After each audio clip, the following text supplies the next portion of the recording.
Vas-y, Ahmed, tu peux reprendre, excuse-moi. Et ça fait plusieurs semaines maintenant que j'ai repris avec le groupe. Donc, j'ai repris progressivement kiné, muscu, de la course aussi avec le préparateur physique. Et puis là, maintenant, avant le dernier match, j'étais prêt à rejouer, mais on a préféré pas prendre de risques. Et puis là, normalement, je devrais reprendre contre Vanves samedi. D'accord. Bon, le match dernier, c'était les Sables, c'était en milieu de semaine. Tu étais sur le banc, moi j'étais derrière toi dans les gradins, mes copains étaient derrière leurs écrans. Bon, on s'attendait à une formalité puisque les Sables est en queue de classement et c'était loin d'être le cas quand même, hein. On a eu un match crispant. Ah oui, c'est vrai que faut faire attention quand même au fait de dire que ça peut être qu'une formalité contre ce type d'équipe. Déjà, ils étaient sur une bonne lancée, ils étaient en confiance, ils avaient gagné 4 matchs d'affilée. Ensuite, c'est une équipe qui fait déjouer assez facilement ses adversaires en proposant un jeu qui coupe le rythme. Donc, on a eu droit à beaucoup de zones. Et puis, on a été quand même un peu maladroit au départ. Donc, obligatoirement, ça a creusé un écart. Et puis, on manquait de rythme vu qu'on avait loupé plusieurs matchs les semaines d'avant. Les matchs ont été repoussés à cause du Covid. Donc, eux, ils ont pu jouer. Nous, on n'a pas pu jouer. Ce n'est pas des excuses, hein, mais pour dire que je pense qu'aujourd'hui, c'est ce qui nous manque, c'est un peu de rythme. D'enchaîner les matchs, même si on joue 2 fois par semaine, je trouve que c'est très bien parce que ça nous permet de rester en jambes et de rester dans la compétition. Là, je pense que c'est vrai qu'il nous a manqué un peu de rythme, mais bon, le plus important, c'est qu'il y ait eu la victoire derrière. Ouais, tu parlais d'adresse, qu'on va dire, pas top, quoi. On est à 7 sur 28 à 3 points, pour exemple, c'est-à-dire 25%. Effectivement, ce n'est pas l'habitude de vos statistiques d'équipe, ça, hein. Non, c'est vrai que d'habitude, on a un pourcentage qui est beaucoup plus élevé. C'est vrai qu'on a des gros shooters hein, dans l'équipe. Mais bon, le truc avec l'attaque, c'est que, et surtout le shoot à 3 points, c'est que ça peut être aléatoire. Et nous, notre force, c'est la défense. Et on sait qu'au moins, la défense, c'est une valeur sûre chez nous. Mais bon, je pense que le rythme nous a fait un peu perdre les enjeux, hein. En fait, on n'avait pas forcément les enjeux en tête, sachant qu'il faut qu'on joue 7 matchs là encore. 7 victoires, c'est 7 matchs de playoff et qu'il faut il faut qu'on aille les jouer, il faut qu'on aille les chercher. Donc voilà, et puis le manque de rythme aussi, le manque de percussion a fait que automatiquement on a pris des shoots beaucoup moins en rythme. Mais bon, derrière, l'équipe a fait le boulot quand même. L'équipe a fait le boulot, on a gagné, c'est le plus important. Bon. Un fait marquant durant cette rencontre, c'est l'absence de Jbam, qui est suspendu pour 2 ans par la Fédération française de basketball pour une procédure judiciaire en cours. Nous n'interviendrons pas là-dessus, déjà parce que c'est en cours de procédure judiciaire, que ça ne nous regarde pas. Voilà, c'est quelque chose que là, la Fédé a décidé de suspendre Jbam en France pour 2 ans. Il a la possibilité, si j'ai bien compris, d'aller jouer à l'étranger. En tout cas, l'UTBM a fait le choix de le remplacer. Je ne sais pas si on appelle ça un joker. Là, en l'occurrence, ce n'est pas médical, mais on va appeler ça un joker, tout simplement. En la personne de Peter Oli Semeka. Oli Semeka, oui, c'est ça. Donc, Qui oui, a fait une entrée, qui a fait une entrée fracassante. Ah oui, déjà, il arrive d'un championnat polonais qui est sûrement plus élevé que la Nationale 1. C'est un joueur qui est en forme parce que le championnat polonais s'est terminé il y a quelques semaines, je crois. Et donc, il est en forme, il a l'habitude de la compétition. Et puis, c'est un joueur qui est assez athlétique, qui prend beaucoup de place. Donc, c'est vrai que il a fait un gros match. Et pour revenir un peu sur Jbam, c'est un joueur qui était très important dans notre collectif. Il a apporté beaucoup d'intensité, beaucoup de rigueur, vu sa carrière en première division, enfin en JP Elite. Même en termes de charisme, il était très important et il fallait quand même compléter ça parce que c'était une pièce importante du puzzle chez nous. Et le club a fait le choix de faire venir un autre joueur et je trouve que c'est très intelligent. Mhm. Les gars, des questions? Simplement sur la première rencontre disputée par Peter au lycée Meka. Moi, derrière l'écran, alors c'est vrai que des fois ça reflète pas complètement la vérité, mais j'ai senti un joueur assez vertical, assez athlétique, un peu façon Tyram de la Thibaudière. Je sais pas comment tu vois ça, toi, Ahmed? Ouais, bah exactement. C'est très bien dit, c'est très bien analysé parce que en fait, c'est Tyran, mais en poste 5. Tyran, c'était plus un poste 4-3. Et en fait, là, en fait, il est pas très grand. Enfin, ça dépend pour qui, mais voilà, il n'est pas très grand. Mais en tout cas, il est hyper athlétique. Il a des mains très rapides, donc il touche beaucoup de ballons. Il va chercher beaucoup de rebonds très haut.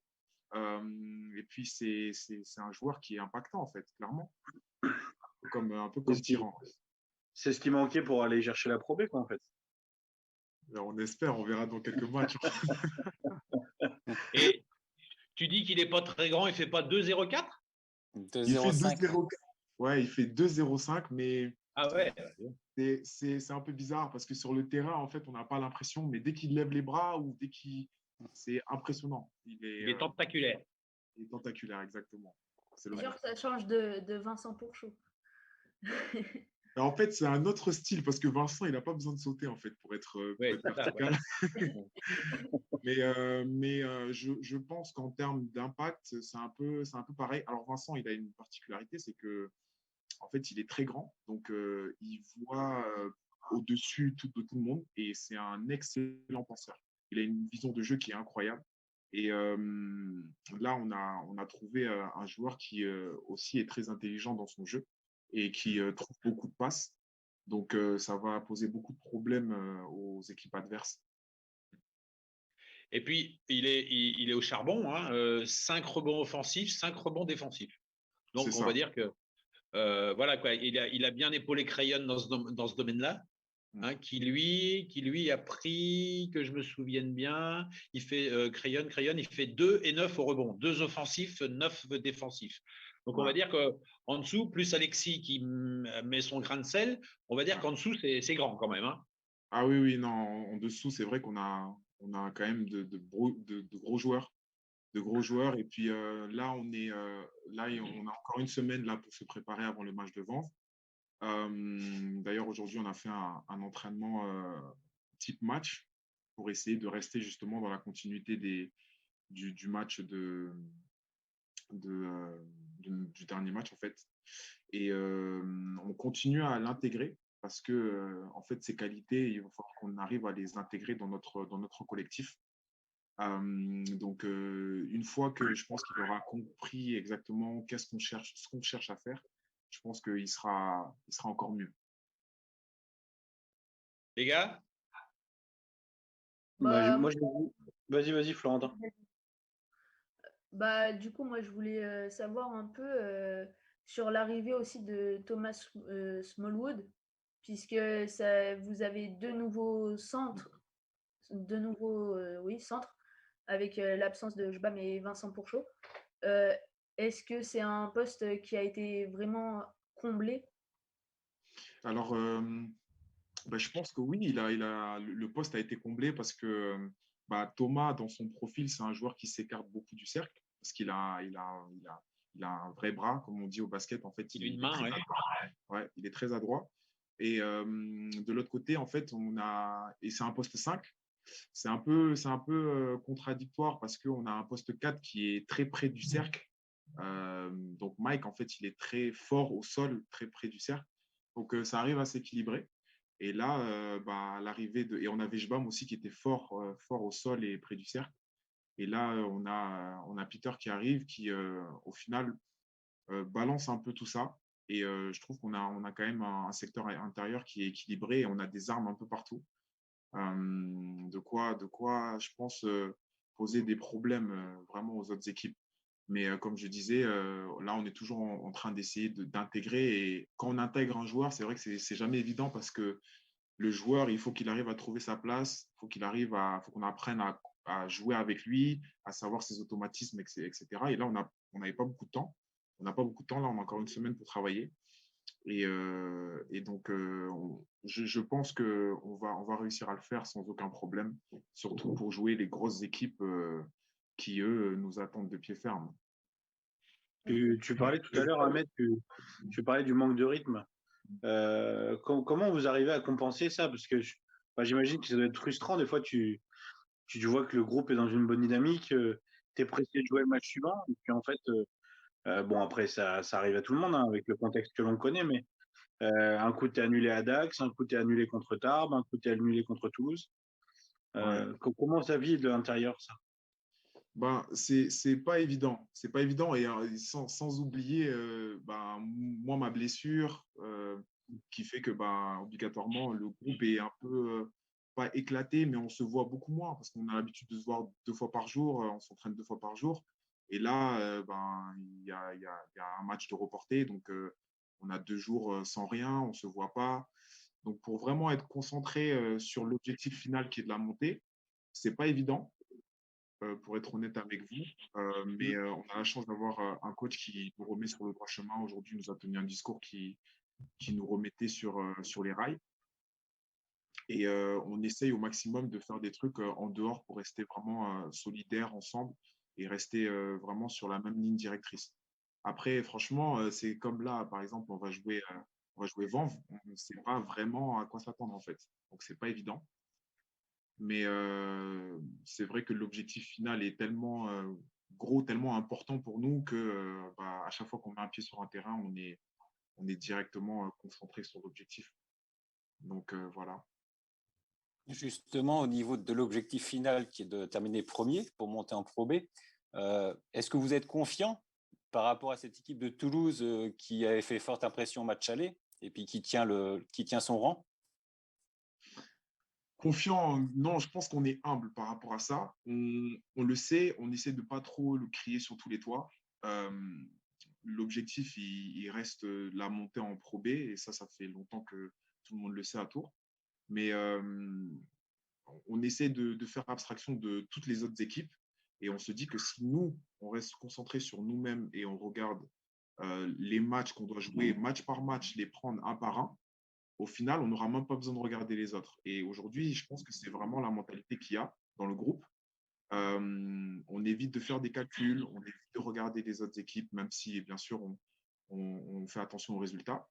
Et on le joue, on le joue. Et en tout cas, je l'espère. Je pense que le groupe le mérite, le club le mérite aussi. Donc voilà, il n'y a pas de raison que ça ne marche pas. On va y aller. on va tout faire pour. Mais par rapport au match aller justement contre Toulouse, vous sentez que vous n'avez pas été forcément très bon ou c'est que Toulouse a vraiment été plus fort que vous?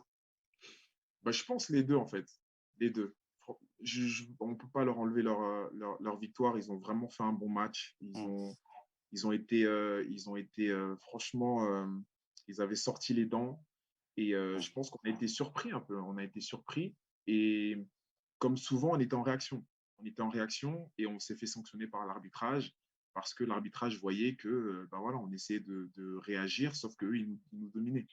Donc, comme le match des Sables chez eux, comme le match de Rennes chez eux, je pense qu'on a tous en tête ces matchs-là où, au final, on a été dominé soit physiquement, soit baskettement, soit baskettement parlant, soit mentalement. Et ces matchs-là, on veut les gagner. On veut prouver que ça a été un jour sans. On va essayer d'énumérer un peu tes potes, parce qu'on a un petit peu de temps. Tes copains, là, en ce moment, là, depuis 2 matchs, tu les vois, tu es sur le banc, donc tu es plutôt le gouailleur de service en tant que capitaine. Si on les prend les uns après les autres, déjà, celui qui, en quelque sorte, te remplace là depuis 2 matchs, c'est Romain Huget. Ouais. Non, c'est un peu ça. Hein, tu es d'accord avec moi? C'est ça, oui. Oui, c'est Romain. Ouais. il se débrouille bien, le jeune. Hein. Il assure bien. Il a fait 2 bons matchs là, déjà. Hein. Ouais, bien sûr, bien sûr. Roman, moi, il m'impressionne parce que malgré le fait qu'il n'ait pas beaucoup de temps de jeu, euh, là, bah, il a eu une occasion, c'est de se montrer, là, vu que j'étais blessé. Et il a vraiment fait le boulot. Il a vraiment fait le boulot. Il a pas peur. Il rentre, il joue. Même si, voilà, il fait des conneries comme nous tous. Hein. Et principalement, comme nous tous, je le précise. Et franchement, il tient la baraque. Franchement, moi, je suis vraiment content pour lui. Et au final, je pense qu'il attendait son heure de montrer qu'il pouvait jouer à ce niveau-là et qu'il pouvait vraiment jouer dans une grosse équipe comme Tours. Et il reste encore des matchs et je suis sûr qu'il va nous apporter. C'est obligé tous les jours, désolé du langage, mais il nous fait chier à l'entraînement. Et parce que voilà, il apporte de l'adversité et après, ça se retranscrit en match. Donc, on est content pour lui. Ouais, c'est un jeune qui a envie d'être là. Quoi, voilà. Vous êtes 3 gâchettes pour moi, voire 4 avec Jérémy Bichard. Donc, je fais allusion à Fabien Ateba, à Ralph Tengua, bien évidemment, et toi-même quand tu es sur le parquet. Parquets qui ne sont plus des parquets d'ailleurs. Tu nous disais tout à l'heure que la priorité, le point fort de l'UTBM, c'était la défense. Moi, quand je vois certaines prestations à l'extérieur, vous êtes quand même loin d'être moche. Ouais, bien sûr, bien sûr. Après, moi, c'est vrai que ben, en début d'année, c'était pas évident parce qu'on cherchait tous notre rôle, notre place, là, justement, savoir ce qu'on pouvait apporter, comment on pouvait être complémentaire. Et aujourd'hui, je pense qu'on l'a trouvé. On l'a trouvé. Moi, même si c'est vrai que je peux mettre des shoots à 3 points, je peux shooter, bien sûr, mais j'essaie d'apporter un peu d'alternance, d'être plus dans la création pour mes coéquipiers, de ramener de la percussion, d'être un peu plus, essayer de mettre du tempo dans le jeu. Et je pense que j'ai trouvé mon rôle là dans l'équipe. Après, dans les ailes, quand j'ai des joueurs comme Fabien ou Ralph, c'est sûr que c'est beaucoup plus facile. Hein, c'est beaucoup plus facile. Donc, c'est vrai que pour les adversaires, d'arrêter ça, c'est pas évident. Mais je pense sincèrement que notre défense, c'est notre force. Parce que ça part de là, en fait. Notre intensité, elle part de là. On se met en rythme comme ça. On fait des stops, on fait des stops et ensuite on court.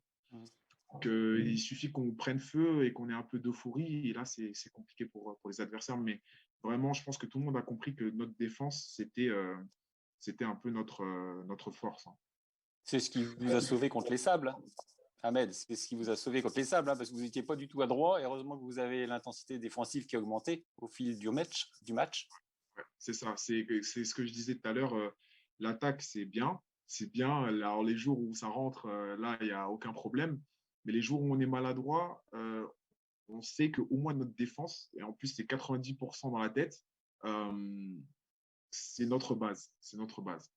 Donc ouais, comme tu l'as dit, les Sables, la défense, elle a fait la différence. Hein. Elle a vraiment fait la différence. On a augmenté notre intensité et là, on a réussi à faire l'écart. Basile. Ouais, moi, j'étais plus sur l'après, là. Tout à l'heure, Ahmed, tu disais qu'il restait 7 matchs, que c'était 7 finales. Dans le groupe, comment le groupe envisage ces 7 finales? Parce que vous allez être attendu, forcément. On a vu un petit peu aussi les discours de la part des Toulousains. On voit que les Toulousains n'ont pas fait forcément la demande pour monter, mais veulent à tout prix finir devant vous pour vous empêcher de monter. Ouais. Ce qui d'ailleurs est un peu stupide, mais c'est comme ça. C'est le sport. Ah, il y a une petite explication par rapport à ça, si j'ai bien cru comprendre, c'est que le coach de Toulouse est le fils de Pierre Daot, qui est un ancien de la maison Tourangelle. Quoi. Alors maintenant, je ne sais pas si c'est une façon de voir les choses, pourquoi pas, ou peut-être que je suis complètement à côté de la plaque. Non, non, non, c'est des faits, c'est réel. Euh, le truc, c'est que, comme je disais tout à l'heure, c'est vrai qu'on a l'objectif de monter, mais on essaye de rester le plus humble possible pour éviter de donner le bâton à d'autres équipes pour nous battre. Et après, ouais, aujourd'hui, je pense que Tours est réputé. Je pense que ça donne automatiquement l'envie à d'autres équipes de nous battre. Et, aujourd'hui, il faut qu'on assume ce statut, en fait. Il faut qu'on l'assume et qu'on aille, on aille gagner avec ça, avec cette pression-là. Après, c'est vrai que c'est pas évident à chaque fois d'arriver et puis de savoir que, ben, je sais pas, tel joueur a envie de faire un gros match contre nous parce qu'il n'a pas été recruté à Tours. Tel coach a envie de nous battre parce qu'il a il a des attaches à Tours. Oui. C'est, je dirais, c'est le combat est dur, mais je pense que la victoire sera belle. Si on arrive au bout, je pense on l'aura vraiment mérité. J'ai une question, moi. Ahmed, comment as-tu vécu le début de saison où tu as été obligé de jouer meneur parce que Aldo Curtis est blessé et que Jérémy n'était pas arrivé? Donc, tu as joué meneur et moi, en fait, j'expliquais un petit peu ta baisse de rendement au niveau adresse parce que tu jouais meneur et que ça te demandait un peu plus d'énergie à être à la main. Est-ce que tu le confirmes ou c'est une autre raison qui explique le fait Non, que… je pense qu'il y a ça, ouais. Le fait de jouer à la main, je pense que je l'ai peut-être pris un peu trop à cœur et j'ai essayé peut-être de jouer un, un basket qui était pas forcément le mien. Euh, Ça me demandait beaucoup d'énergie parce que je pense, vu la saison que j'ai faite l'année dernière, j'étais attendu partout. Partout, c'était incroyable. Je retrouvais plus du tout d'espace. Il y avait une pression incroyable. Donc, 2 matchs, 3 matchs comme ça. Et puis après, ben, c'est sûr que la, la Le doute confiance s'installe. baisse.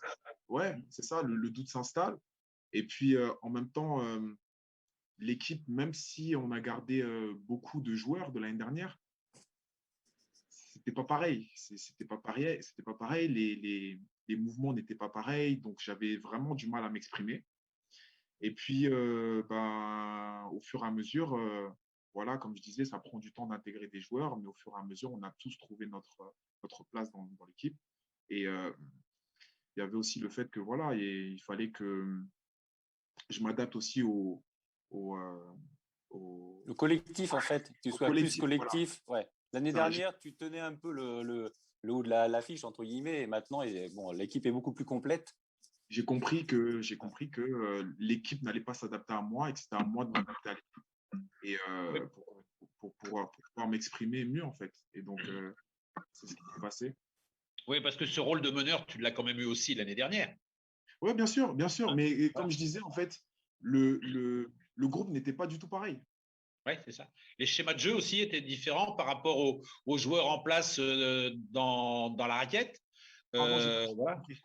J'ai pas entendu, pardon. Je disais, les schémas de jeu avaient pu aussi être modifiés par rapport aux joueurs en place dans la raquette. Crayon arrive, voilà, c'est pas la même. On s'appuie sur lui parce que c'est solide. Donc effectivement, c'est pas la même chose que les joueurs de l'an passé, quoi. Ouais, ben, après, je pense que c'est surtout alors les systèmes, les schémas de jeu, les systèmes de jeu, ils n'ont pas bougé. Mais c'est surtout, chaque joueur voit un peu le système comme il veut.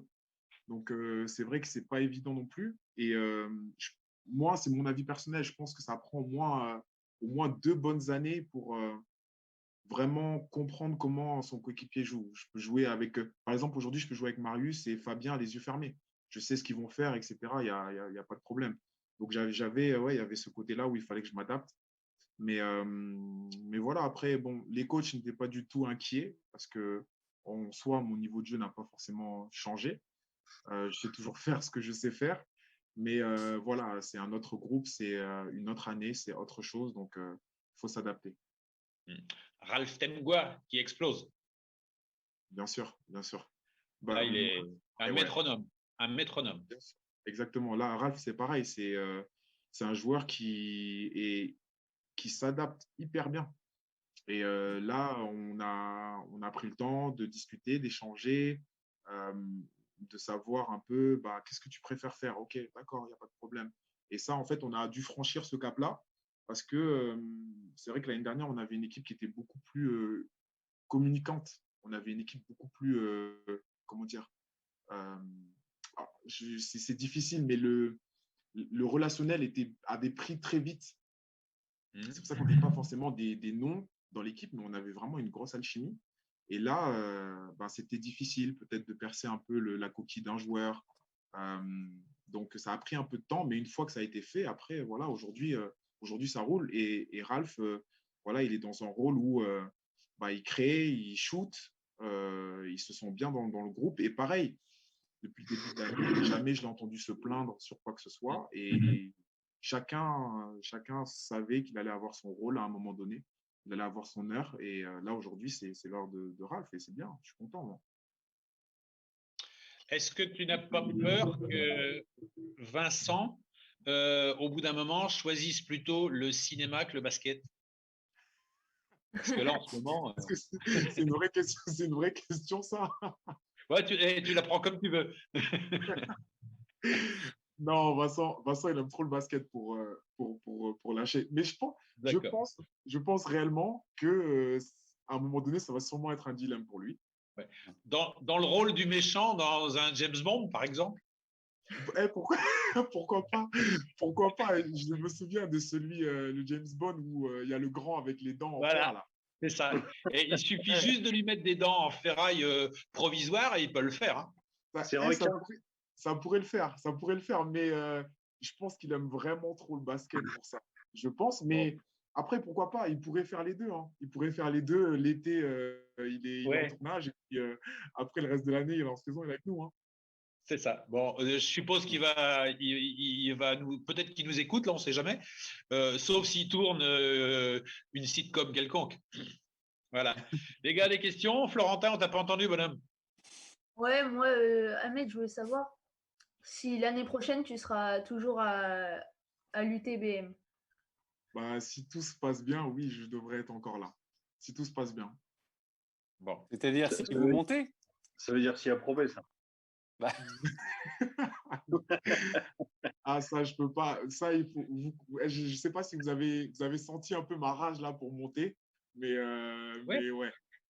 Moi, je l'ai vu quand tu étais sur le banc. Je ne sais plus si c'était mardi ou mercredi le match. On voit bien que vous avez tous envie d'y aller. Même Thomas Smallwood, qui est là depuis peu finalement, mais à chaque fois qu'il y a un temps mort et tout, il fait partie de ceux qui encouragent. Voilà, quoi. Il y a on voit que c'est une équipe soudée et que vous allez tous vers le même but. Ouais, bien sûr. Mais franchement, l'équipe, elle est bien.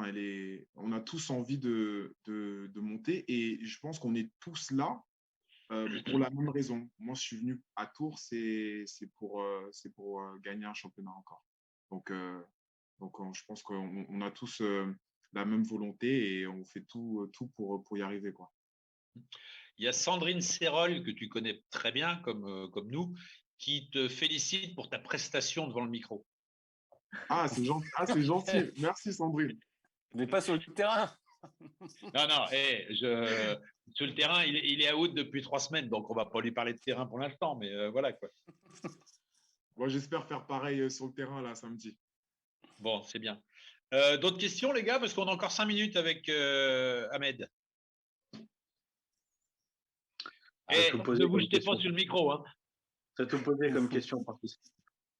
Bah ouais. Ça t'a posé. On peut pas en poser. J'ai tout posé. Oh, mais non, j'ai pas tout posé. Là, donc le prochain match, le classement, Ahmed, t'en penses quoi là? Comment tu le vois?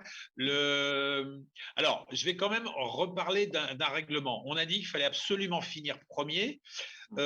Toutefois, si vous finissiez deuxième derrière Toulouse, et comme Toulouse n'a pas exposé l'envie de monter en début de saison, il ne monterait pas. Mais ce n'est pas le deuxième qui en profiterait, c'est l'avant-dernier de Pro B qui se maintiendrait. Est-ce que tu confirmes ça, s'il te plaît? C'est ça, oui, c'est ça. Donc aujourd'hui, si nous, on finit deuxième, on n'a aucune chance d'être en Pro B l'année prochaine. Donc, ce sera après.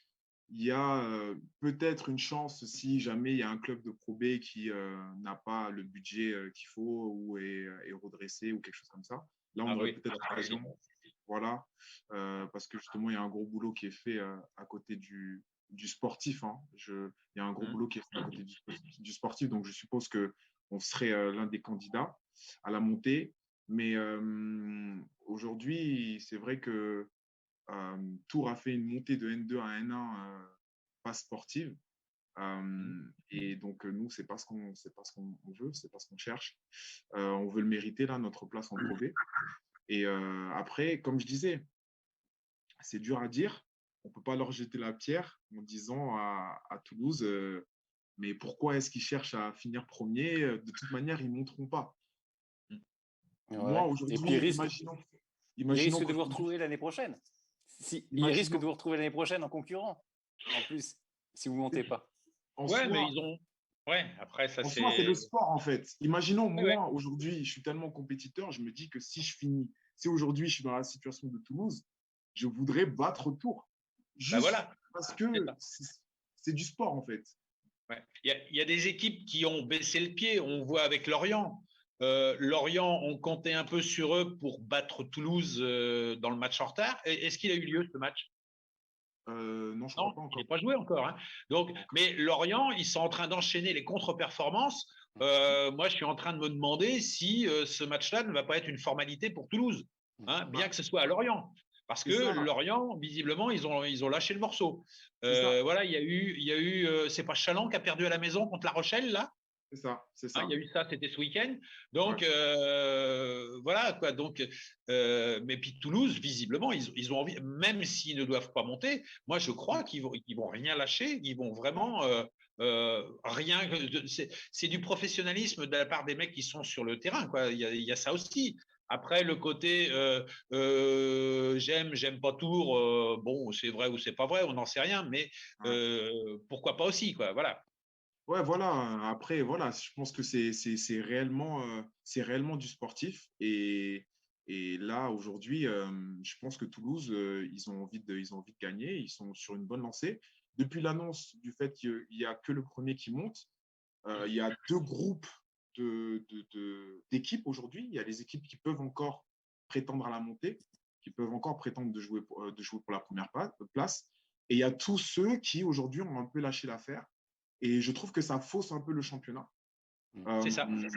Ça Ça, fausse un ouais. peu le championnat. C'est dommage. C'est dommage.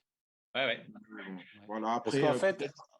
en fait, il y a de grandes chances que vous soyez obligé de rattraper le point average sur Toulouse. Parce Peut-être. qu'ils vont peut-être faire un faux pas, deux, ça m'étonnerait. Et là, il va falloir rattraper le point average. Mais si, Bertrand, le faux pas, ils vont le faire contre Tours. Parce qu'il y a la confrontation à jouer. Tours, Oui, mais il Toulouse. faut qu'ils en fassent un autre. Il faut qu'ils en fassent un autre. Puisqu'ils ont Ou une... alors, Pas non. non plus. Ou alors, Tours doit les battre de plus de combien, Ahmed? 16 points. Plus de 16 16. points. Donc, vous avez perdu de 15 ou vous avez perdu de 16? On a perdu de 15 chez eux. Donc, d'accord, il faut faire plus 16. Il faut faire plus 16 à la maison s'il n'y a que des victoires avec Toulouse aussi, sauf défaite contre vous. Voilà. C'est ça. En gros, c'est ça. Ouais. Donc D'accord. ça va être dur, parce que tu te rends compte qu'il faut qu'ils perdent deux autres matchs. Moi, en soi, je me dis, on devait Mais non, les jouer. Bertrand. Tu te On trompes, devait Bertrand. les... Mais non. Ben si. Bah, si. Mais non, parce que là, ils ont une victoire d'avance.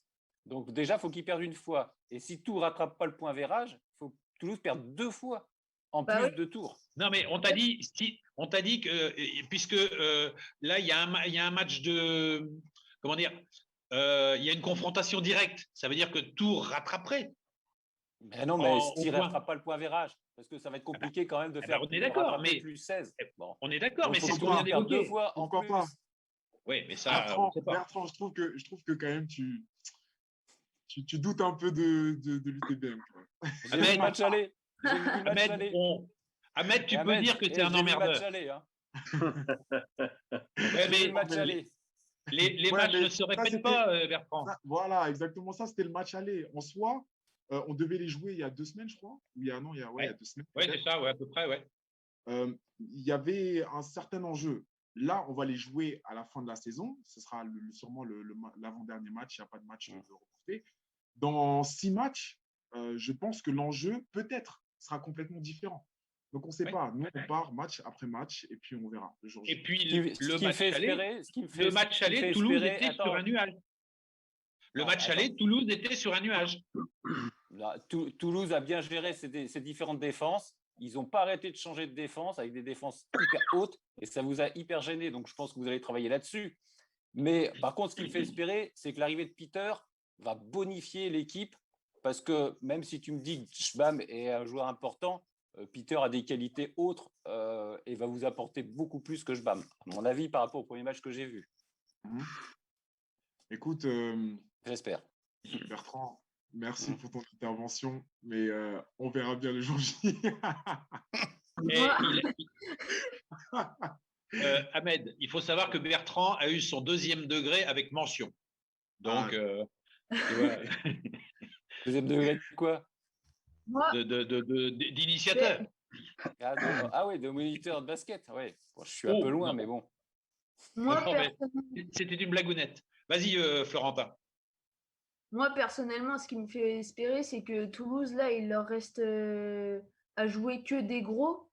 Donc, il y a Vitré, il y a 2 fois Lorient, Chaland, Tours et puis Rennes. Alors que l'UTBM reste, il leur reste quelques petits à part Toulouse. Alors, Donc ça peut me ils vont faire à Chaland. Ouais, à part Toulouse et Chaland, sur les 7 derniers matchs, il n'y a pas grand-chose. Ça Enfin, non plus, y a ça pas veut rien dire. Ah Ouais. oui, Tours a bien perdu Et- au sable. Alors, ça serait bien que Toulouse perde au sable.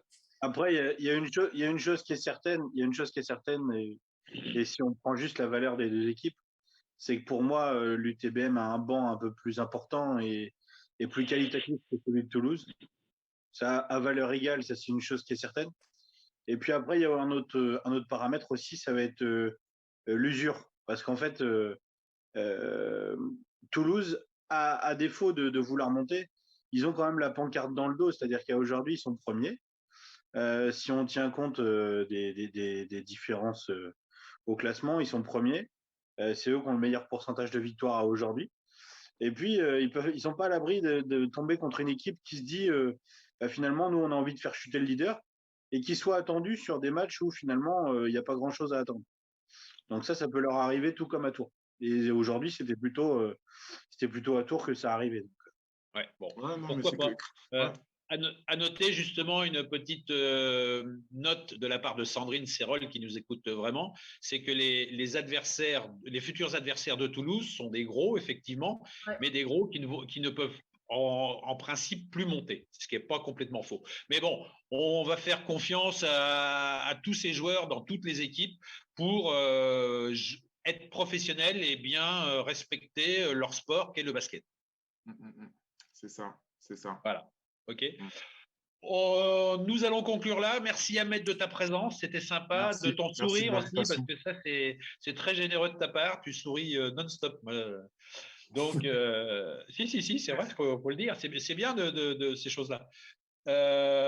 Bien évidemment, bon retour à toi sur le terrain, que ce soit bien cicatrisé Yes. et que tu retrouves vite ta patte droite, hein, ta gâchette, appelle ça comme tu veux. Que tu nous fasses plaisir, que vous nous fassiez plaisir avec l'équipe de l'UTBM. Et bien évidemment, on y va pour la Pro B, quoi. Bertrand, on refera un call si tu veux à la fin de la saison. Ah bah, j'aimerais bien avoir tort. Pourtant, j'aime pas trop avoir tort, mais là-dessus. Je t'inviterai boire une bière si tu veux. Quand Ah non, il va tousser. Il va tousser si tu lui fais boire une bière. En tout cas, mais je bois des bières. Merci pour l'invite et j'espère que la fin de saison elle sera concluante pour nous. Ouais, il n'y a pas de problème. On compte là-dessus nous aussi. Salut Ahmed. Allez, merci. Bonne soirée. Messieurs, nous allons continuer notre soirée en passant au hockey sur glace. Après ce jingle d'ailleurs. Suivez le débriefing des rencontres sportives tourangelles tous les lundis de 19h à 20h avec le grand débrief. Alors, hockey sur glace, les remparts de Tours se déplaçaient à Nantes leader. Défaite 3-0, mais a priori un match correct, Basile, non? Bah oui, complètement. Plutôt correct. Tu voulais dire quoi, Valentin? Ah bah complètement correct, parce que vraiment, ça s'est joué sur des détails. Ouais, ça s'est joué sur des détails, je suis assez d'accord avec toi, sauf qu'aujourd'hui, les détails, malheureusement, ils ne penchent pas du côté des Tourangeaux. Ouais, c'est ça. Contre les grosses écuries, et Nantes en fait partie, parce que Nantes a des ambitions, on l'a déjà dit, on ne va pas le répéter. Et malheureusement, ces matchs-là, ça fait cher, quoi. La finalité, c'est que Les Tourangeaux font jeu égal. Les Nantais laissent passer l'orage dans le premier tiers, dans un morceau du deuxième. Et puis à la finale, ça fait 3-0, quoi. Donc, c'est frustrant parce qu'il ne manque pas forcément grand-chose, mais il en manque. Il en manque. Et effectivement, les détails à ce niveau-là, bah, c'est là où se situe l'importance des matchs et bien souvent les résultats. Bah, notamment sur les détails. Les détails, c'est la finition qui n'a pas été bonne côté Tourangeau. De fait. Parce que au premier tiers, on doit mener 1 voire 2-0. Après, bah, on rentre à 0-0. C'est ça. Mais après, sur la fin du deuxième tiers et le troisième tiers, ça a été un peu plus dur physiquement. Puis ce qui fait qu'on reste sur une spirale négative de 5 défaites consécutives. Ouais. Alors, bon, moi j'ai l'impression d'entendre un peu la même chose tous les lundis, c'est-à-dire qu'ils n'ont pas été à droit devant la cage. Donc, voilà. Et puis, Basile, j'ai noté un truc là que tu viens de dire, c'est que Nantes a des ambitions, mais on sait que cette saison, ça ne sert à rien. C'est une saison qui compte pour le beurre, puisqu'il n'y a pas de montée, pas de descente. Ouais, mais ça a changé. Le titre de champion sera quand même décerné parce qu'il y aura un Final Four. D'accord. Puisqu'il y a 2 groupes, ce sera les 2 premiers de 2 groupes et le championnat sera donné au premier. Mais il n'empêche que Nantes a des ambitions quand même. Oui. C'est pas parce que ça monte pas cette année qu'ils n'ont pas d'ambition. Ils ont plutôt l'ambition de construire. En fait, en vérité, c'est ça. C'est construire et ils essayent de vraiment solidifier leur effectif pour monter l'année prochaine si monter il y a. Mais à aujourd'hui, c'est vraiment une très grosse écurie de D1. Honnêtement, c'est une belle équipe, franchement. Et puis, alors, ok, on peut dire que oui, les Tourangeaux n'ont pas été suffisamment à droite devant la cage. Il y a quand même aussi une prestation du gardien en face, quand même. Parce que c'est pas que les tirs qui rentrent pas à un moment donné. On va pas on peut être chauvin, mais il faut aussi reconnaître. Il y avait quand même un gardien en face. Il y a un adversaire, quoi. Ah ouais, quand même. Après, ça fait 2 fois de suite que les gardiens adverses sont bons contre les remparts. Déjà, c'était le cas contre Neuilly, où le gardien avait été très bon. Alors, est-ce que ce sont les gardiens qui sont bons ou c'est que Tours fait des shoots pas terribles? Non, parce que sur ce match, l'homme du match, c'est le gardien nantais. Bah, il fait un blanchissage. Donc, de fait, blanchissage qui signifie ne pas encaisser de but. Il fait un blanchissage, donc de fait, il est élu homme du match. Enfin, c'est souvent le cas, en tout cas. Parce que ça arrive quand même pas si souvent, en tout cas en D1. Après, non, enfin, je pense pas que ce soit le fait que les Tourangeaux les fait briller. Après, ce qui m'avait dérangé, en tout cas contre Neuilly, c'était le manque de variation dans les shoots. Le fait que ça vienne très souvent des côtés et peu souvent de l'axe. Donc c'est un point qui est quand même assez intéressant à noter. Après, les gardiens ont le droit de faire des bons matchs aussi. Hein. On va pas non plus commencer à dire que parce que en fait ils jouent Tours, ça y est, tous les gardiens se mettent à briller, quoi. Non, c'est l'entraîneur de Tours qui faisait cette remarque en disant on n'a pas de pouls, à chaque fois les gardiens adverses font des bons matchs contre nous. Mais après, il faut peut-être se poser la bonne question, est-ce que Tours prépare bien ses shoots? Peut-être que les shoots ne sont pas dans de bonnes positions, trop loin, mal. Enfin bon, après, il faut travailler ses shoots, tout simplement. Il peut y avoir de ça. Après, il peut le dire, c'est vrai, il peut le dire. Cela étant, à un moment donné, je pense que les gardiens, ils font des matchs aussi bons contre d'autres équipes que contre Tours. Je pense pas que les gardiens, ils regardent le calendrier en se disant, tiens, ça y est, il y a Tours, je vais enfin pouvoir faire un bon match. Ouais. Je suis pas certain que ça joue dessus. Quelque part, c'est normal que le coach de Tours dise ça, puisque lui, il parle de ce qu'il voit, quoi. Mais quand il dit ça, en fait, je comprends pourquoi il dit ça. En fait, c'est parce que il se dit que bah, des fois, il y a des gardiens qui font des toiles, et malheureusement, bah, les matchs entre guillemets pourris, ils arrivent rarement contre Tours. C'est pour ça qu'il se dit ça. Après, il n'y a pas si longtemps, les Tourangeaux avaient quand même mis 9 buts, il me semble. Donc, et ce jour-là, le gardien n'avait pas été très inspiré. Après, le côté positif de la rencontre, c'est quand même le fait d'avoir pris que 3 buts.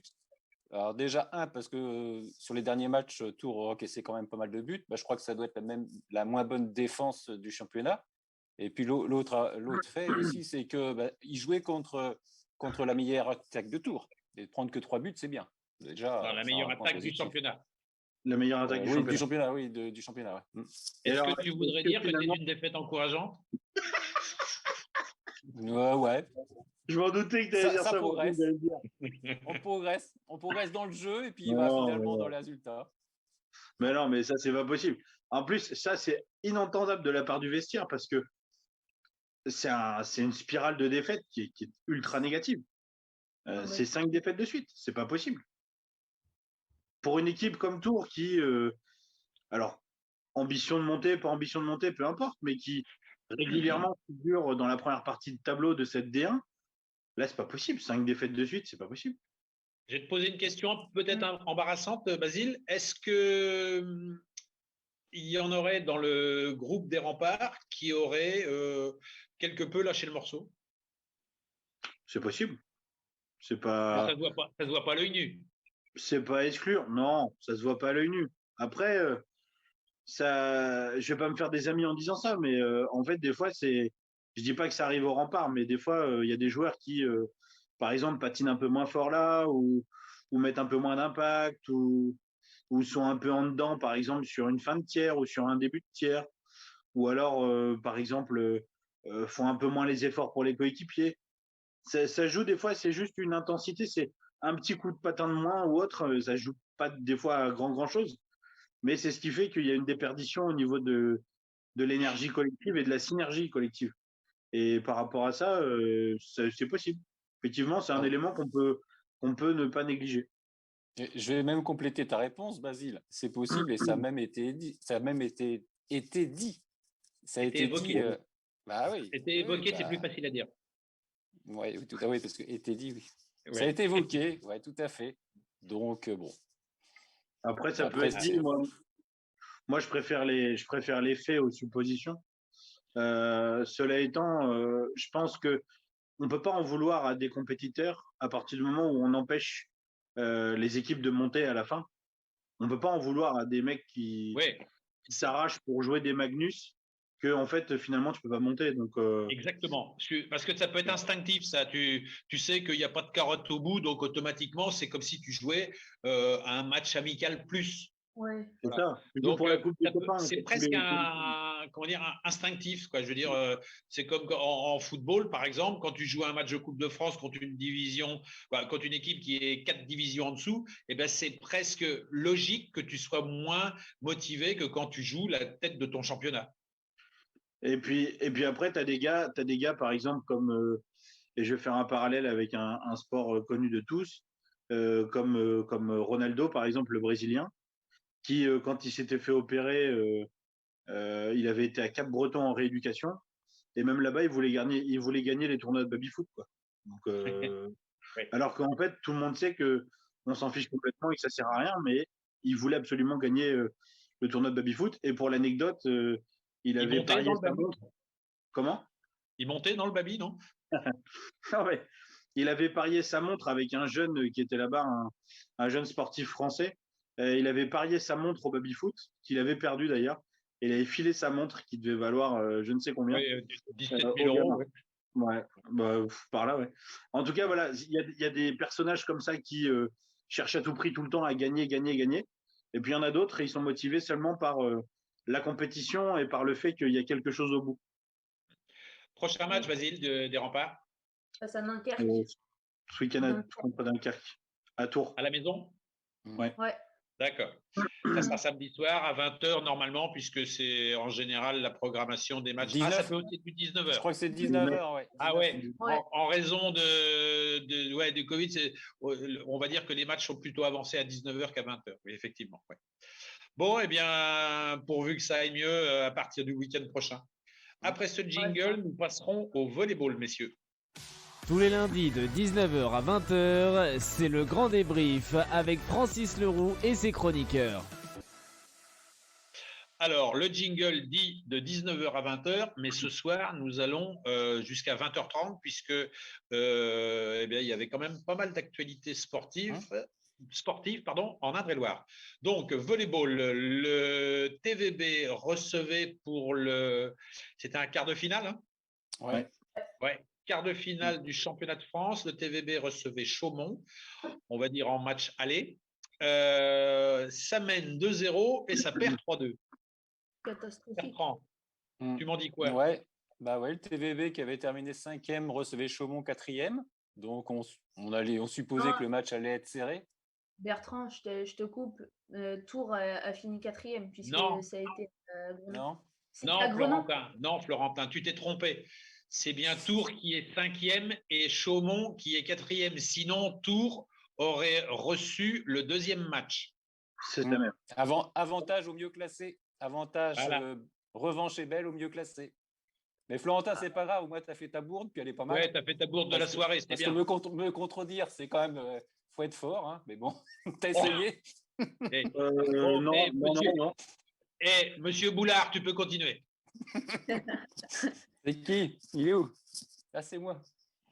Voilà, donc défaite 3-2. Bon, ça a été un match serré, on pouvait le penser.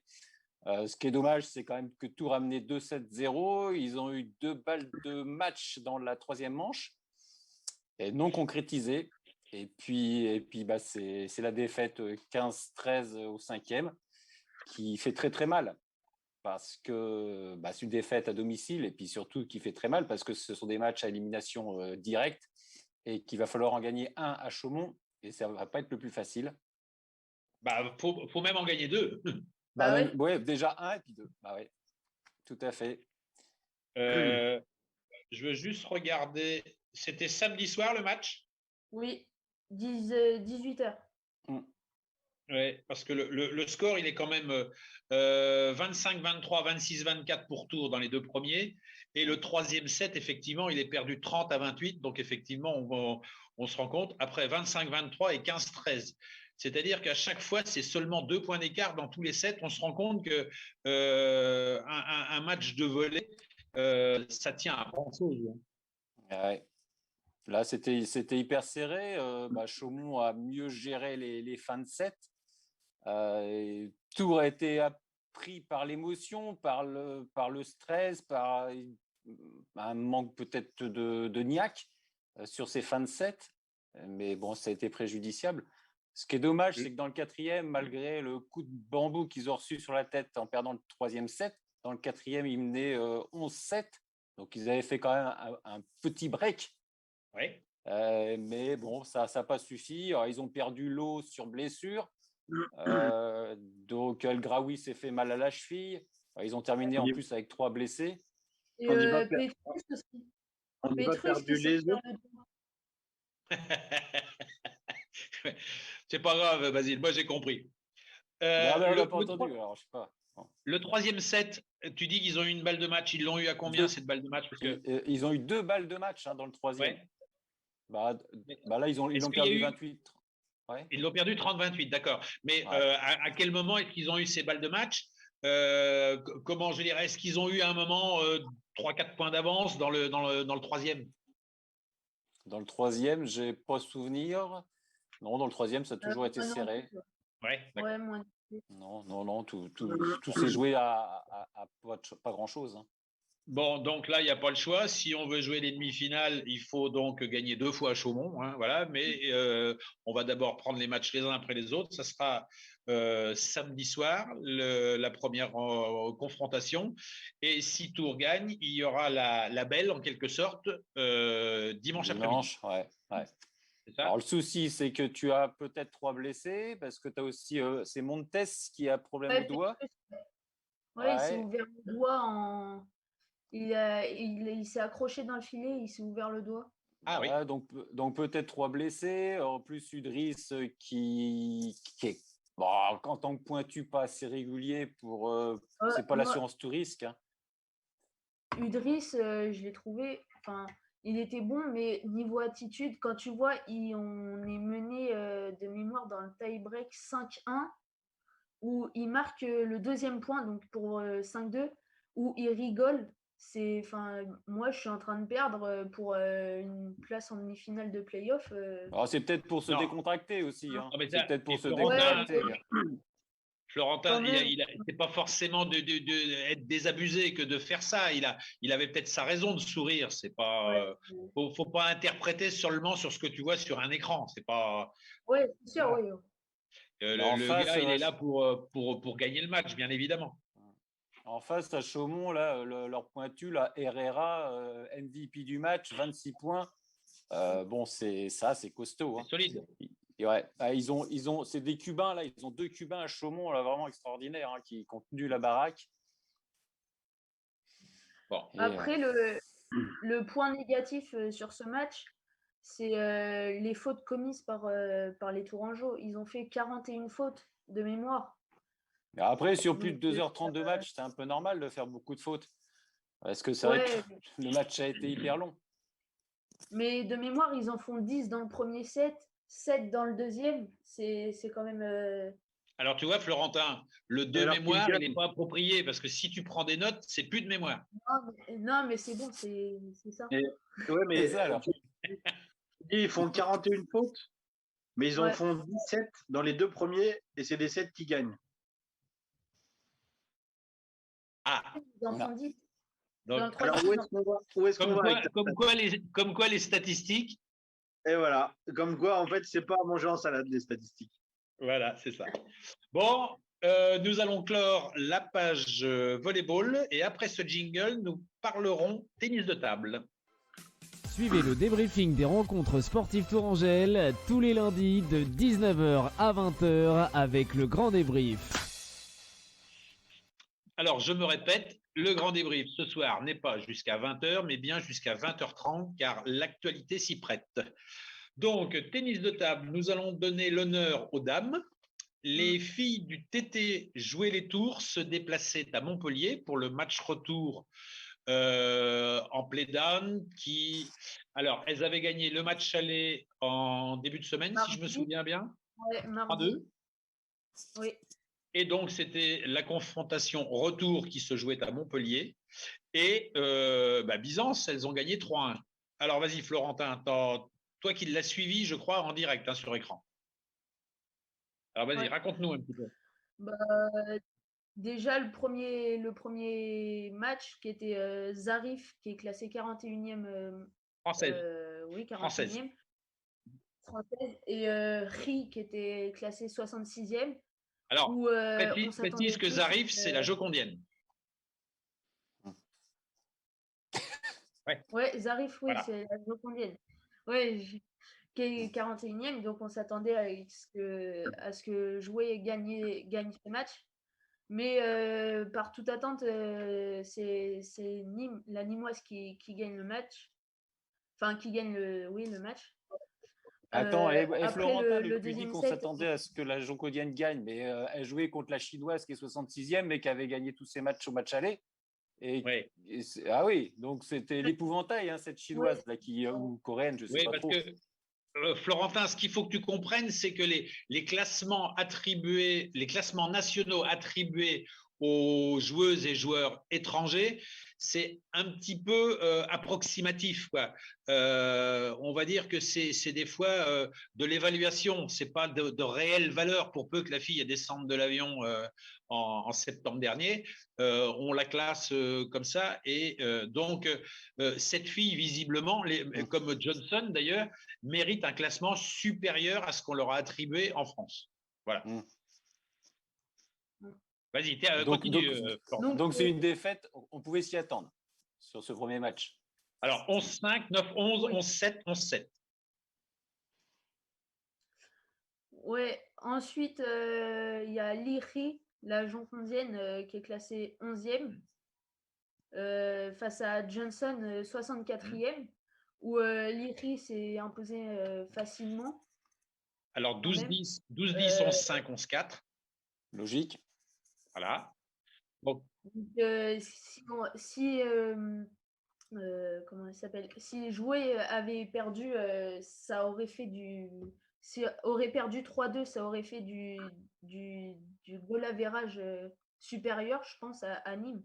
Parce que s'il y avait 3-2, c'était par rapport au goal average. Ouais, mais là, attends, on en était loin, là. Ouais. Puisque On est je loin, vois, il y là. avait On est 3-1, loin. là. Il Ah ouais. faut énumérer les matchs, Florentin.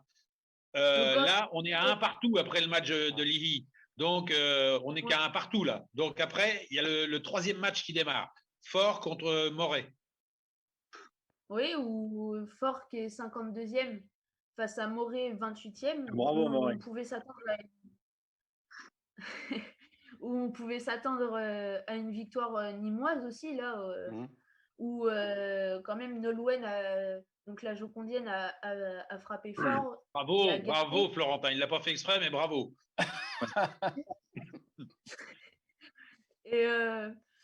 Et du coup, elle a frappé fort. Et puis, ça doit être ça doit être ça doit être un tournant du match, je pense, parce que celui qui gagnait ce match pouvait comment prenez un bel avantage psychologique et prenez comptable. un bel avantage. Mais du coup, Nolwenn s'est imposé. Du coup, ce qui fait 2-1 pour le TT Jouet. Alors, le score, Florentin, tu peux nous le donner de cette rencontre? Je l'ai plus en tête. Je le savais. Alors, c'est 11-9, 11-8, 5-11, 11-8. D'accord? Voilà. Ouais. Alors, vas-y, continue. Et puis, le quatrième match où Claude Barthes, l'entraîneur de Jouet, a décidé de mettre Liri face à G. C'est ça, oui, G. Oui. Et où Liri a gagné le match, ce qui a donné la victoire à... Et le score de ce match, Florentin? J'ai pas les scores. Ah ouais, voilà. Alors, 11-9, 9-11, 10-12, 11-8, 12-10. On va dire que c'était très chaud. Ouais. C'est une belle performance parce qu'elle a pris sa revanche, justement, sur la Tchadé, où elle avait perdu la Jocondienne. Donc ça, c'est bien, ouais. Donc, vas-y, termine ton petit topo. Le TT Jouet gagne le match retour 3-1 et se maintient en Pro A l'année prochaine. Parce qu'ils avaient gagné 3-2. Alors là, moi, je vais demander aux auditeurs, parce que là, on va dire quand même les choses. Tu veux, quand tu seras grand, alors il ne faut pas oublier que tu as que 14 ans, tu veux être journaliste. Hein, de préférence radio ou télé, voilà. Donc ça, il faudra te maquiller un petit peu. On va demander aux auditeurs qui te mettent une note sur ta prestation de ce soir pour voir si tu as des progrès à faire ou si tu es parfait et que tu peux déjà passer dans Stade 2 ou différentes émissions sportives, de la chaîne L'équipe ou des choses comme ça. D'accord? Donc, moi, je demande aux auditeurs de te mettre une note sur, allez, on va dire 10. Hein? Okay. Donc, et accroche-toi au bouchon, Coco, parce que c'était pas terrible. Et puis, si tu passes pas Stade 2, bon, on te gardera quand même. Hein. T'inquiète pas. Ouais, c'est ça. Voilà. Parce que tu nous fais rire. Grand débrief, quand même. Bon, alors, pour les filles, c'était ça. Elles se maintiennent. Bravo, mesdemoiselles. Moi, il y a une chose. J'ai lu des commentaires de Claude Barre, le coach. Il a dit quand même que ils ont su rapidement dans la saison qu'ils allaient jouer le play-down parce que pour la bonne et simple raison, c'est que Lee a été blessé, donc ça a amenuisé l'équipe. Et ils étaient au sein du club, ils ont vite été conscients qu'il fallait jouer les play-down. Ils ont tout fait pour préparer ces play-down comme il fallait. Lee a pris le temps qu'il fallait pour réparer sa blessure. Elles ont joué la dernière journée de saison régulière en s'imposant parfaitement 3-0 contre, je sais plus, une équipe de milieu de tableau, si je me souviens bien. Et puis là, elles ont abordé le play-down de façon très, très professionnelle. Elles ont abouti, puisque le coach en fait partie quand même, ils ont abouti l'ensemble du club au maintien. Bravo au TT Jouet et bravo pour ce professionnalisme. Et en espérant, il faut savoir que le TT Jouet est un club qui prône la formation et que bien évidemment, ça va avancer et que le TT Jouet jouera de plus en plus haut dans le classement de l'élite du ping-pong, du tennis de table, pardon, national. Voilà. Encore une fois, bravo au TT Jouet. Alors, chez les hommes, la 4S recevait Nantes. Florentin, tu as quelque chose à nous dire?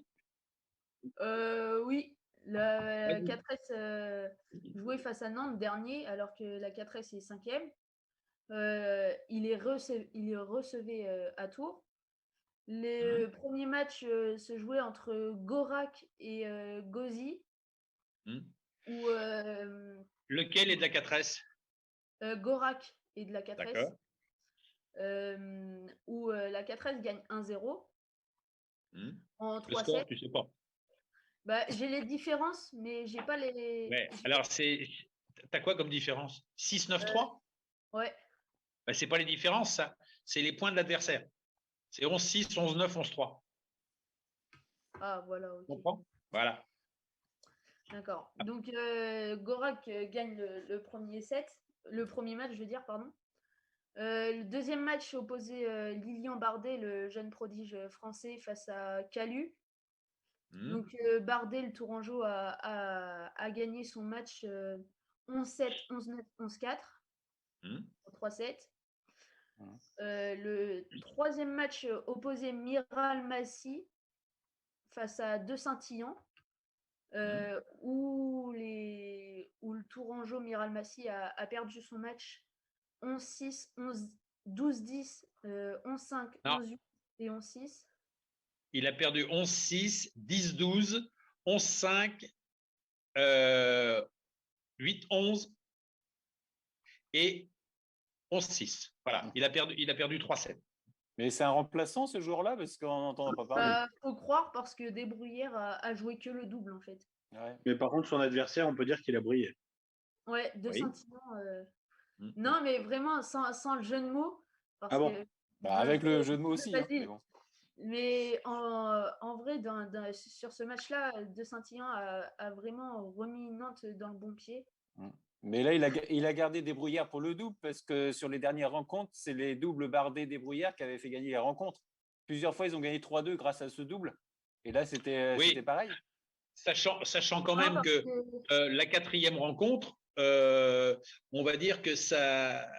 Bon, c'est Bardet qui l'a perdu, mais c'est très Ouais. serré parce que je pense que quand la quatrième rencontre démarre, il n'est pas encore dans le double.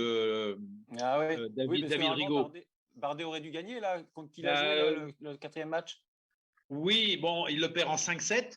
Il mène 2-1 et il perd le quatrième 11-9 et le cinquième 11-9. Donc, encore une fois, c'était un match serré. Donc, effectivement, quand ce quatrième match se déroule, David Rigaud n'est pas encore dans le double. Donc, le côté stratégique des Bruyères, certainement qu'il l'a gardé dans. Mais il aurait peut-être pu le faire jouer à la place de Miral Mazi. Bon, mais qui c'est qui a joué le double? Qui c'est qui a joué le double? Des Bruyères et Gorak. Ouais. Voilà, c'est ça. Donc, mais Desbruyères. Face à De Saint-Illan et Pietto. Ouais, mais Desbruyères, ça fait quand même plusieurs fois qu'il fait les doubles et qu'il ramène des points. Hein. Oui. Avec Bardet ou Gorak. Mais Desbruyères a été un très bon joueur il y a quelques années à la 4S. Il n'est pas au-dessus de 100 en ce moment-là? Oui, non, mais il est, comment dire, il a son objectif du tennis de table a un petit peu régressé, on va dire, parce qu'il est parti vers une vie professionnelle. Les objectifs pongistes sont moins importants pour lui qu'ils l'étaient. Voilà. Hein, mais il est toujours présent et il rend service, bien évidemment. Le résultat du double, c'est une défaite 12-10, premier set perdu 12-10, je crois. Le deuxième a été gagné 12-10, ensuite 11-8. Après, il perd 12-10 encore pour l'adversaire. Et le cinquième, c'est 11-8 pour la 4S. Voilà. On est d'accord? Chaud. Ouais. Bon. Mais après, ouais, sur le double, c'est encore De Saint-Illan de côté Nantes qui a essayé de les ramener parce qu'il a vraiment été époustouflant sur ce match. Ouais. Tu prends du plaisir à regarder le tennis de table à l'écran, Florentin? Ouais, c'est agréable, hein, c'est bien. C'est mieux dans la salle. Moi, quand j'y vais, je trouve ça très agréable. mais parce que sur écran, c'est petit, quoi. Mais Ouais, dans la salle, on voit pas trop moi, j'invite les gens, quand on pourra le faire, vraiment à aller dans les salles de tennis de table parce que c'est très, très, très spectaculaire et c'est du haut niveau, bien évidemment, que ce soit au TT Jocondien ou à la 4S. Voilà. Eh bien, messieurs, après ce jingle, nous allons parler cyclisme. Suivez le débriefing des rencontres sportives Tourangelle tous les lundis de 19h à 20h avec le grand débrief. Alors, cyclisme, T'as pas zappé le hand? Pardon? T'as pas zappé le hand? Non? Tu penses? Je n'ai pas zappé le hand, je l'ai mis à la fin. D'accord. Voilà. Ah, les femmes à la fin. Donc, il a peut-être perdu une occasion de se taire, le garçon. Cyclisme, la route Tourangelle. Généralement, je ne mets pas les femmes à la fin. Je les mets. Je suis galant, je les mets un petit peu au début. Mais bon, si tu veux les mettre à la fin, Francis. Non, moi je garde le meilleur pour la fin. Tu vois? C'est pour ça que je te mets toujours en tête de liste quand je cite. Bertrand, Basile. Cyclisme, la route Tourangelle. Raconte-nous, s'il te plaît. C'était une édition donc, qui partait de Sainte-Maure, pour être tout à fait précis. Il y avait une boucle pour simplement permettre aux gens de pouvoir comprendre. Les coureurs faisaient une boucle donc de Sainte-Maure vers l'ouest du département, avec Panzou, Cravant, etc. L'île Bouchard. L'île Bouchard, par exemple. Ah, une route bien connue de certains. Et puis ensuite, les coureurs donc, revenaient sur Sainte-Maure. À ce moment-là, ils avaient fait à peu près 100 km. Et puis, ils remontaient donc vers le nord pour revenir vers Tours. Et ensuite, ils avaient donc un enchaînement un peu connu des suiveurs de Paris-Tours avec la côte des Carnot, la côte de Crochu, etc. Non, pour pas arriver... Crochu. Non, pas Crochu. Pas du Crochu, de l'Épan. Ouais. De l'Épan, pardon. Oui, le Crochu de Lavigné. Pour arriver sur le boulevard Jean Royer. Donc, c'était ça le tracé et le parcours. Une édition donc, qui était assez plaisante parce qu'il y avait au total une vingtaine de côtes, à peu près. Alors, côtes, disons que c'est du relief. Comme on peut en avoir dans le département. Quoi, oui. Voilà, c'était pas le Mont Ventoux non plus, on va pas s'emballer. C'est Rédillon qu'on appelle ça. Oui, bon, si on veut, mais disons que c'était plutôt un parcours un peu casse-pattes, un parcours un peu en toboggan et où des échappées se sont illustrées. Je retiendrai notamment Marlon Gaillard, qui est un coureur du Chinonais, qui est né à Chinon de mémoire, donc qui était sur ces terres. Et puis, bon, après, et t'en es sûr? Parce qu'à un moment, les commentateurs ils m'ont dit non, il n'est pas dans l'échappée, on a eu des mauvaises informations. Ah bah, il est sorti, à un moment donné, il est sorti. Ouais. Alors, il est sorti dans la première partie, avant Azel Rideau. Parce que moi, j'ai regardé le replay là, ce matin à partir d'Azel Rideau, donc la dernière heure et demie. Et à un moment, ils ont parlé de Gaillard, Marlon Gaillard, et ils ont dit oh là là, non, c'est une info, une mauvaise info qu'on a eue. En fait, il y est pas. Si tu regardes que la fin aussi, moi, je peux pas t'aider. Hein. Non, je n'ai pas regardé que la fin, j'ai regardé la moitié, mais à un moment, ils ont dit ça, les raté la moitié qu'il fallait, Bertrand. Bah, c'est important parce que c'est un Chinonais. T'as pas regardé la partie la plus intéressante, mais disons que pour aller dans ce que dit Bertrand, donc la dernière heure et demie de course, c'était peut-être le moins intéressant, c'est-à-dire avec des échappés qui, de toute façon, étaient condamnés, avec un peloton qui revenait extrêmement fort derrière, avec des équipes de sprinteurs plutôt très bien armés, notamment avec Arnaud Desmar et Nasser Bouhanni, pour ne citer qu'eux. Qui avait une équipe taillée bien évidemment pour le sprint autour d'eux. Et puis après, le problème pour les coureurs, c'était que sur toute la remontée là, vers le nord, ils étaient régulièrement exposés au vent. Donc bon, c'était pas super pratique pour les échappés. Ça avantageait beaucoup plus le peloton. Et puis les échappés ont été repris alors aux abords de l'agglomération, hein, dans la périphérie. Mais c'était un peu dommage parce qu'ils avaient plutôt fait une belle roue. Et puis, ça s'est terminé au sprint sur le boulevard Jean Royer disons que les coureurs arrivaient et passaient une première fois sur la ligne et ensuite faisaient une boucle de 4 km aux alentours, bien évidemment, parce que pour faire 4 km, on ne peut pas trop s'éloigner. Et à ce moment-là, les trains de sprinters ont commencé à se mettre en place et étaient plutôt bien installés. Et puis Arnaud Demar a réglé tout le monde au sprint assez facilement quand même. Alors moi, je trouve qu'il y avait pas. Je suis pas d'accord avec Basile. Moi, je trouve que c'était pas gagné d'avance pour le peloton, puisque au niveau de la gloriette, ils avaient toujours de l'avance, les échappés, que le peloton à un moment a même lâché. Il y avait plus de train. L'équipe de Demar avait plus qu'un coéquipier, et heureusement que l'Arkea est revenu les aider. Mais jusqu'à l'entrée jusqu'à l'entrée de Tours, c'était pas gagné. C'était Le pas truc, gagné. c'est qu'en fait, ils cèdent pas. Ils cèdent pas, ils sont concurrents, mais par contre, ils ont le même objectif, c'est-à-dire le sprint. Et il y avait 4 équipes qui étaient intéressées par le sprint, donc en fait, il y avait beaucoup trop de personnel, même si sur cette course, ils étaient limités à 7 coureurs. Certaines équipes avaient admis que 6 coureurs. Donc de toute façon, à mon sens, c'était couru d'avance. Quand on voyait toutes les armadas qu'il y avait et l'avance qui se réduisait comme peau de chagrin, c'était couru d'avance. Quand ils étaient à la Gloriette, il restait combien à faire et il y avait combien d'avance pour les hommes de tête? Il restait un peu plus de 10 km. À la Gloriette, il restait 10 km à faire. En fait, si tu veux, quand tu arrivais boulevard Jean Royer, il restait une boucle de 4 km. Ah, d'accord. Ah bah oui, 10 km, oui, ça fait, oui, effectivement. Et ils ont été rattrapés rue Auguste Chevalier. Oui, non, mais ils ont passé combien de mais fois avant rue la Auguste boucle de Chevalier? 4 km. Ils ont été rattrapés rue Auguste Chevalier, mais avant la boucle de 4 km. Donc, effectivement, il restait 5 voilà, km. c'est ça. Oui, d'accord. Voilà. Oui, bon, parce en fait, c'est très simple. Vous prenez une étape du Tour de France en plaine, alors qui serait encore moins intéressante, parce que là, c'était intéressant quand même. Faut pas me faire dire ce que j'ai pas dit. Mais vous prenez une étape de plaine du style, par exemple, un Tour Châteauroux, par exemple, une étape de plaine comme ça. Vous prenez des équipes de sprinteurs assez intéressantes. Vous mettez une avance de 7-8 minutes pour des coureurs.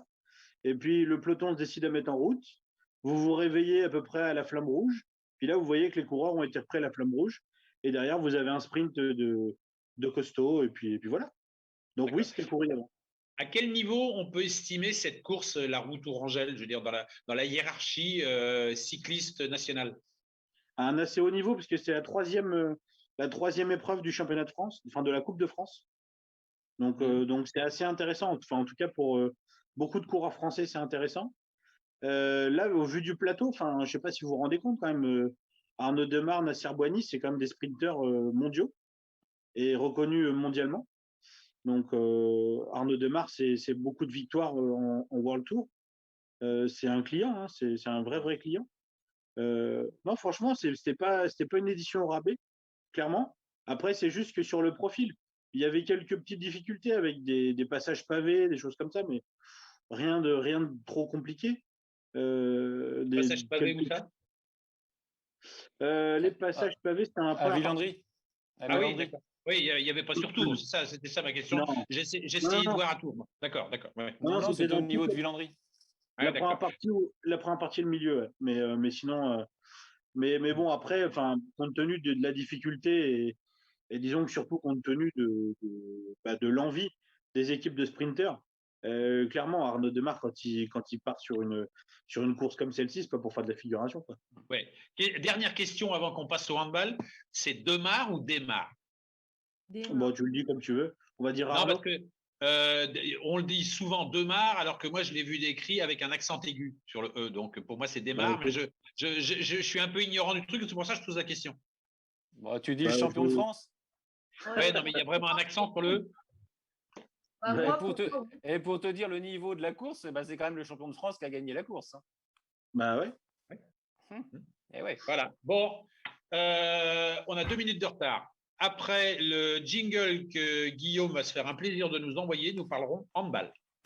Tous les lundis de 19h à 20h, c'est le grand débrief avec Francis Leroux et ses chroniqueurs. Alors, 20h, il est 20h22, donc Arthur, dans son jingle, a bien évidemment raconté des bêtises. Tant pis, c'est du 20h30 ce soir. Voilà. Francis, alors, TTHB, pardon? petit aparté, Guillaume nous dit que c'est Desmar. Voilà, bon, très bien. Merci Guillaume. Guillaume. En régie. Merci Guillaume. En Le régie. CTHB recevait en milieu de semaine Besançon. Très joli match. Victoire 35-32. C'était très, très, très agréable. On a vu un match à la fois offensif, mais aussi défensif. Une belle prestation des conquérantes, messieurs. Ouais, on va dire un match parfait. Hein. Match Ouais. parfait, magnifique. Première mi-temps extraordinaire. Après, deuxième mi-temps bien géré. Disons, la première mi-temps, il y a une défense de fer avec une Novellan extraordinaire.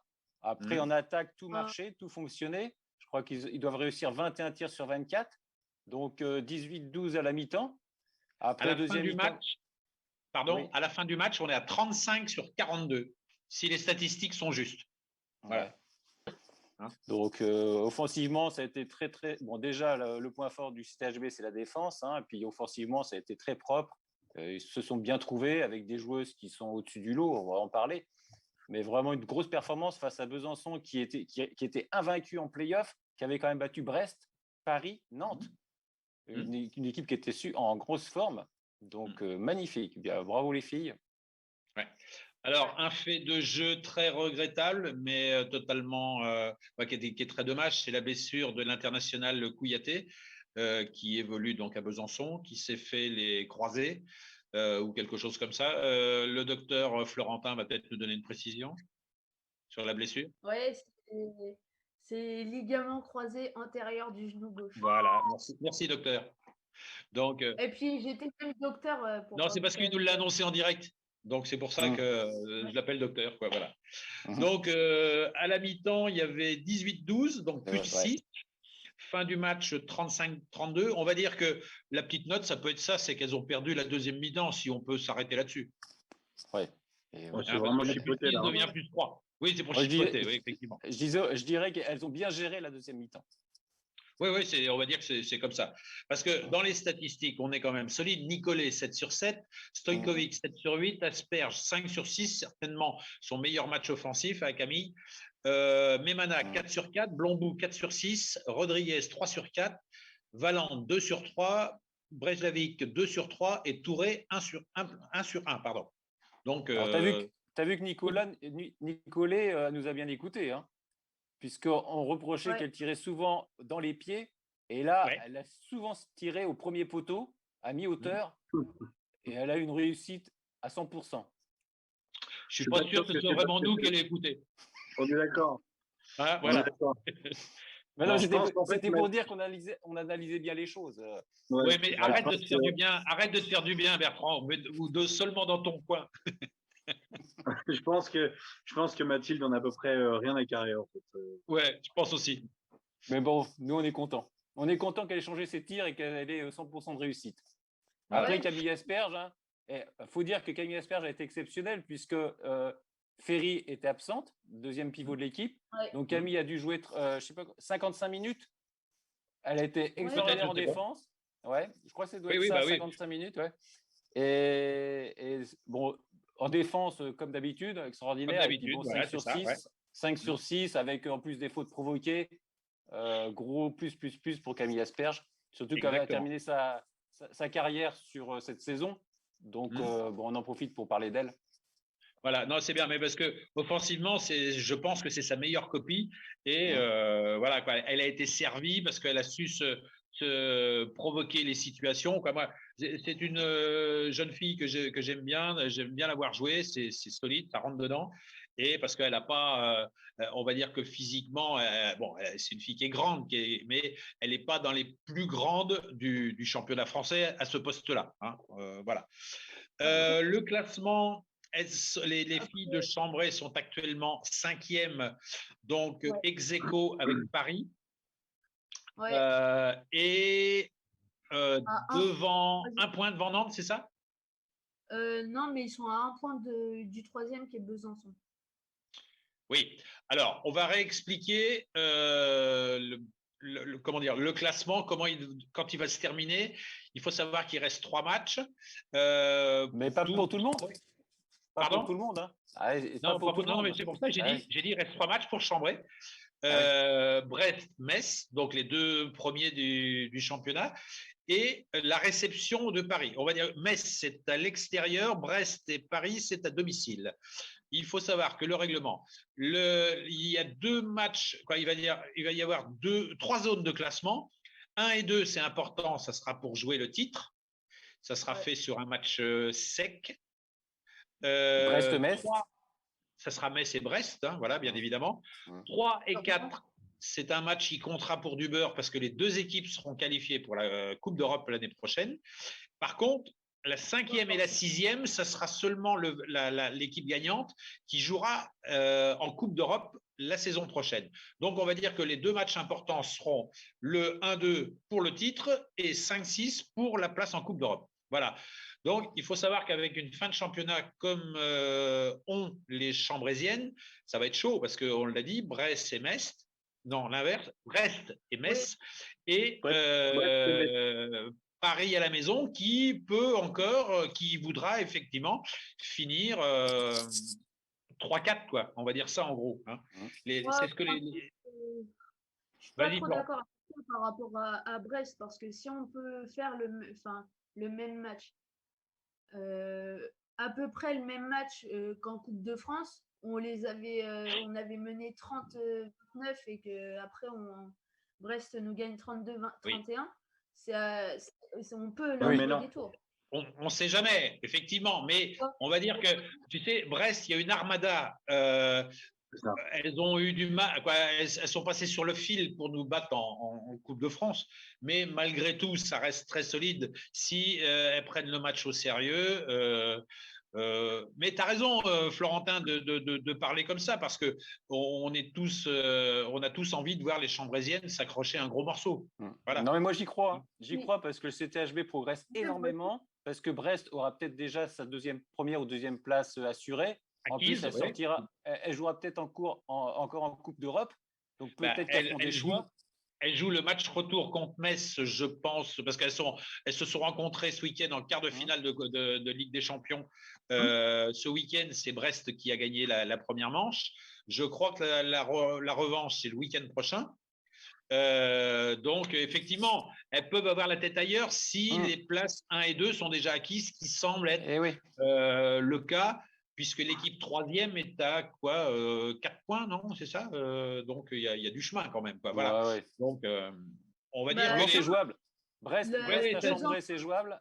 Brest à Chambray, c'est jouable. Après, Metz, ça va être compliqué là-bas. Et puis, battre Paris. Et puis, avec ça, on terminera peut-être 4e.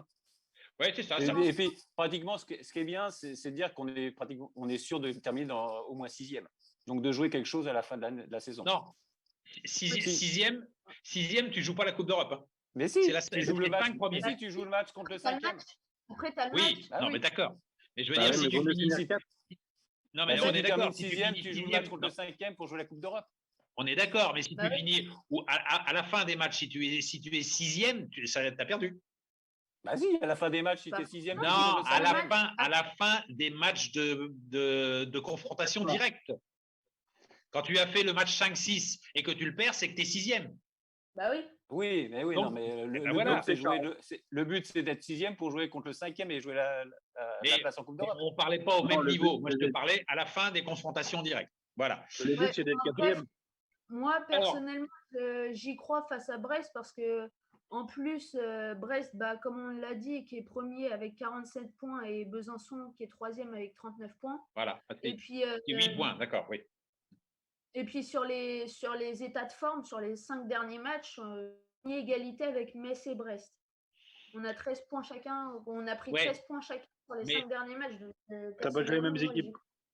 Oui, c'est ça, c'est pas les mêmes équipes qui ont joué, on est d'accord. Belle analyse, Florentin. Oui, non, mais je préfère l'analyse de Basile qui est plus juste puisque c'est vraiment les équipes un peu secondes qui jouent en championnat. On va dire que Brest est à fond, comme Metz d'ailleurs, à fond sur la Coupe d'Europe. Ouais. Voilà. Il y a des matchs choisis. Bon, messieurs, on a dépassé le temps. Non seulement on a fait 1h30, mais on a fait même 1h32. Bertrand, tu vas brièvement nous annoncer le programme du week-end prochain, en tout cas de la semaine à venir. Oui, rapidement, oui. Donc en volley, le TVB va jouer samedi prochain à Chaumont sa place en play-off, hein, puisque s'ils perdent à Chaumont, ça sera terminé pour le TVB cette année. Ils ne seront pas champions de France. Donc c'est samedi prochain. En basket. Et puis ils ne seront pas européens aussi. Ils ne seront pas européens aussi. Oui, c'est clair, oui. Ouais. Donc, ça sera un cataclysme dans le monde du volley, mais ça ferait peut-être du bien au volley que le TVB. Si, le TVB qui ne termine pas champion de France, déjà, c'est bon. Mais le mot cataclysme me dérange. Le mot cataclysme me dérange.